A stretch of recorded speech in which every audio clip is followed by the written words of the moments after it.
নিজেদের প্রতিষ্ঠিত করতে এখনকার তরুণদের অন্যতম স্বপ্ন উচ্চশিক্ষার জন্য বিদেশে পাড়ি দেয়া। এ নিয়ে তারুণ্যের দু চোখে হাজারো স্বপ্ন।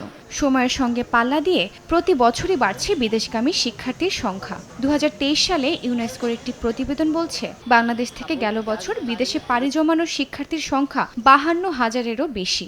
স্টুডেন্ট হিসেবে আমার ফার্স্ট চয়েস হচ্ছে ধরেন কানাডা, তারপর যদি বলি অস্ট্রেলিয়া, ডেনমার্ক। স্কলারশিপ ভালো, অ্যাভেলেবিলিটি ভালো, স্টুডেন্ট নিচ্ছে ওরা এখন ভালোই। আমার এর আগেও অনেক স্টুডেন্টদেরকে দেখছি যারা হচ্ছে গিয়ে রেসিডেন্স পেয়ে গেছে অ্যান্ড ভালো করতেছে। প্রত্যেকটি স্টুডেন্টের লক্ষ্য থাকে পার্মানেন্ট রেসিডেন্ট পাওয়া। ওখানে ওইটা অন্যান্য দেশের তুলনায় কানাডাতে ইজি। বিদেশে পড়াশোনার জন্য অন্যতম জনপ্রিয় গন্তব্য হয়ে উঠেছে কানাডা। আন্তর্জাতিক শিক্ষার্থীদের জন্য সহজ অভিবাসন নীতি এর মূল কারণ। আর দেশটির বিশ্ববিদ্যালয়গুলোতে গবেষণার সুযোগও পাওয়া যায় অনেক বেশি। একটি সমীক্ষায় বলা হয়, প্রতি ৫ শিক্ষার্থীর মধ্যে ৪ জনই কানাডায় পড়তে যেতে চান।